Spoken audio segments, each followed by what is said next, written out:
pagi, selamat berjumpa kembali. Kali ini kita akan bahas materi Kingdom Plantae, salah satu materi kelas 10, bab 8. Adapun pokok bahasan yang kita pelajari dalam materi Kingdom Plantae ini, antara lain ada ciri-ciri dari plantae atau dunia tumbuhan, pengklasifikasiannya, dan proses metagenesis atau pergiliran keturunan yang terjadi. Kita lihat yang pertama, ciri-ciri dari plantae atau dari dunia tumbuh-tumbuhan. Yang pertama, tumbuh-tumbuhan termasuk organisme multiseluler atau bersel banyak. Yang kedua, bersifat eukariotik atau di mana inti selnya memiliki membran atau pelindung inti. Yang ketiga, dinding sel dari tumbuh-tumbuhan tersusun dari bahan selulosa. Kemudian yang keempat, bersifat autotrof atau dapat membuat makanannya sendiri karena memiliki klorofil untuk melakukan proses fotosintesis. Dan yang terakhir, tumbuh-tumbuhan juga mengalami pergiliran keturunan atau yang dikenal dengan istilah metagenesis antara fase sporofit dengan fase gametofit. Pokok bahasan kedua yang akan kita pelajari yaitu pengklasifikasian dari plantae. Kingdom Plantae dibedakan menjadi 3 divisi, yaitu Bryophyta atau tumbuhan lumut, Pteridophyta atau tumbuhan paku, dan divisi Spermatophyta atau tumbuhan berbiji. Kita lihat ciri-ciri dan proses pergiliran keturunan dari divisi yang pertama, dari Bryophyta. Ciri-ciri dari Bryophyta yang pertama termasuk tumbuhan bertalus atau Talophyta. Tumbuhan Talophyta yaitu tumbuhan yang belum memiliki akar, batang, dan daun sejati. Lumut juga dikenal sebagai tumbuhan perintis. Lumut juga termasuk tumbuhan tidak berpembuluh atau non-tracheophyta, artinya belum memiliki jaringan pengangkut seperti xilem dan phloem. Tumbuhan lumut juga termasuk organisme autotrof, organisme yang dapat membuat makanannya sendiri karena memiliki klorofil. Tumbuhan lumut pada umumnya berhabitat di tempat lembab atau basah. Metagenesis dari Bryophyta atau tumbuhan lumut. Pada metagenesis lumut, fase gametofit lebih dominan daripada fase sporofit. Metagenesis lumut dimulai dari spora haploid, spora yang bersifat haploid, yang akan tumbuh menjadi protonema atau lumut muda. Protonema lalu akan tumbuh menjadi tumbuhan lumut dewasa atau gametofit. Tumbuhan lumut dewasa akan menghasilkan archegonium dan antheridium.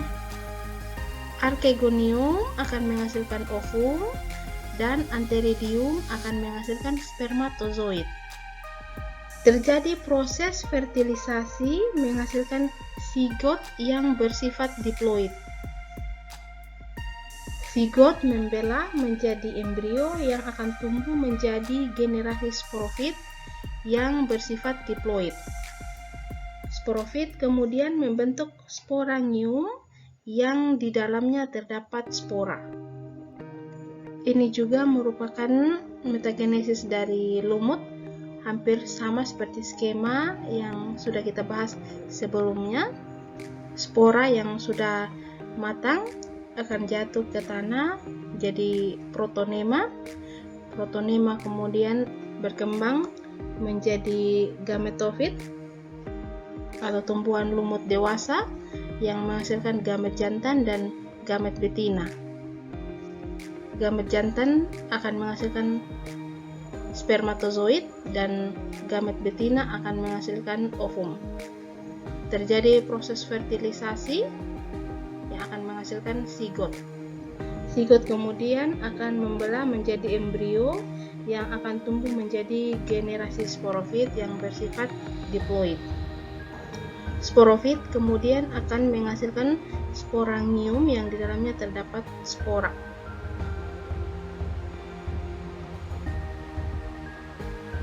Divisi yang kedua adalah tumbuhan paku atau Pteridophyta.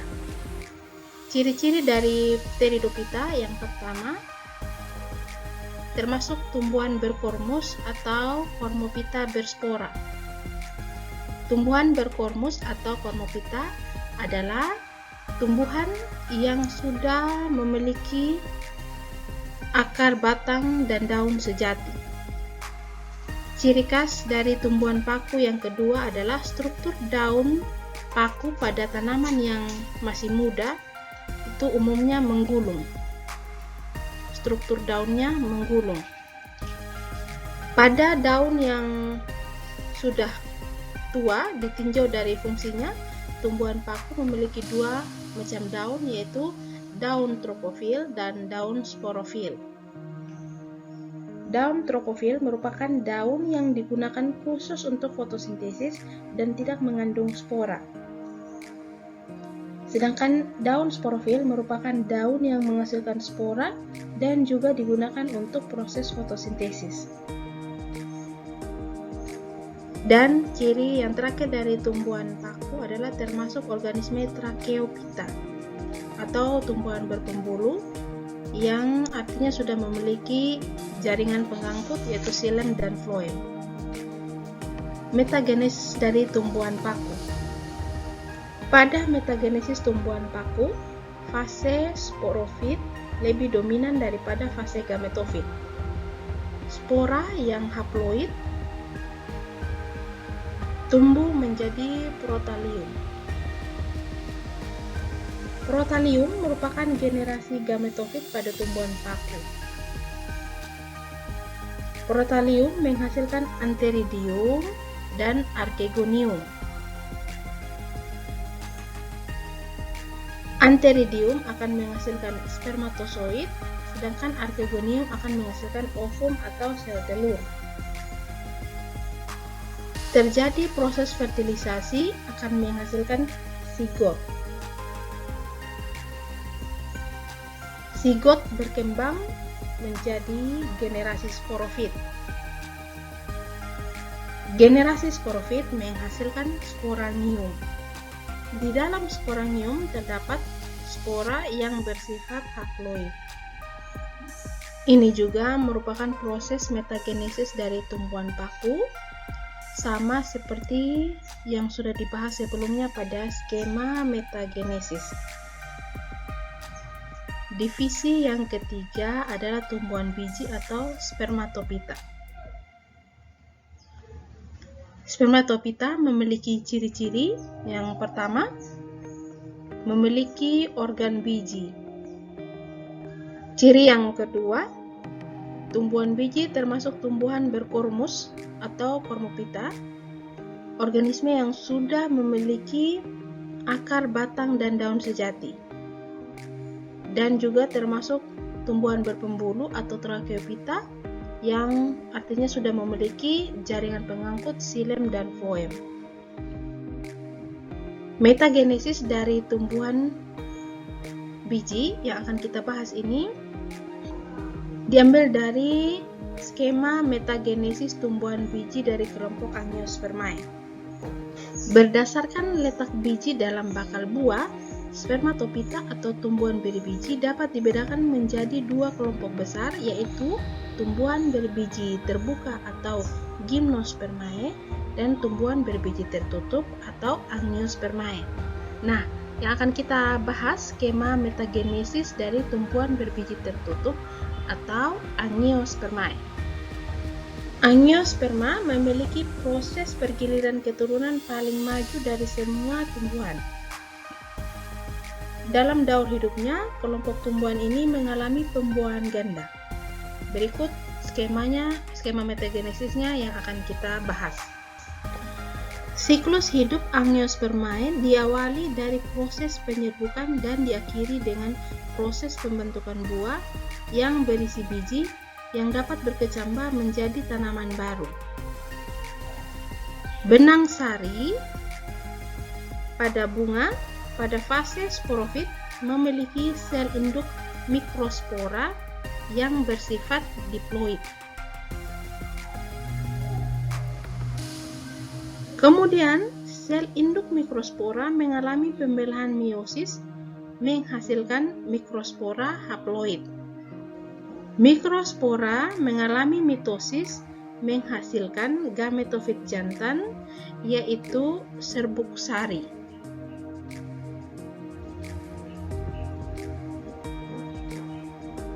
Pada putik terdapat bakal biji atau sel induk megaspora.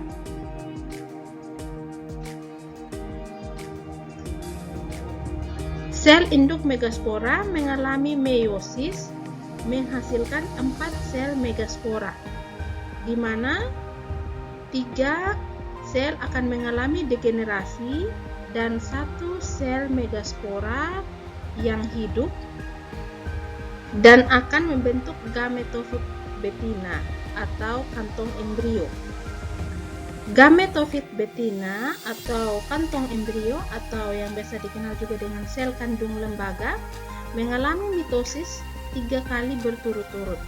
Pembelahan ini disebut pembelahan karyokinesis yang menghasilkan 8 inti yang terdiri atas yang pertama ovum atau sel telur,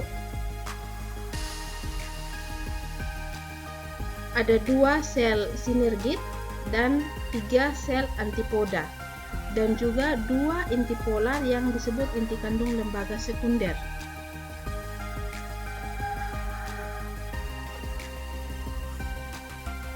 Ketika terjadi penyerbukan, serbuk sari yang bersifat haploid akan mengalami perkecambahan membentuk buluh serbuk sari. Inti bulu ini akan mengalami karyokinesis menghasilkan 2 inti, yaitu inti generatif dan inti vegetatif. Inti vegetatif mengalami karyokinesis lagi sehingga dihasilkan inti sperma 1 dan inti sel sperma 2. Kemudian terjadi proses pembuahan. Inti sperma 1 akan membuahi ovum dan menghasilkan zigot. Inti sperma 2 akan membuahi inti kandung lembaga sekunder dan menghasilkan atau endosperm. Dalam perkembangannya, zigot tumbuh dan berkembang menjadi embrio. Embrio atau calon individu baru yang juga memiliki cadangan makanan berupa endosperm. Embrio kemudian akan berkembang menjadi biji. Biji dapat berkecambah menjadi tumbuhan baru. Demikian pembahasan tentang Kingdom Plantae.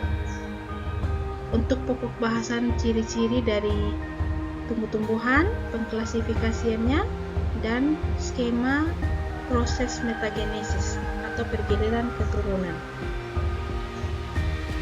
Semoga bermanfaat. Sekian dan terima kasih.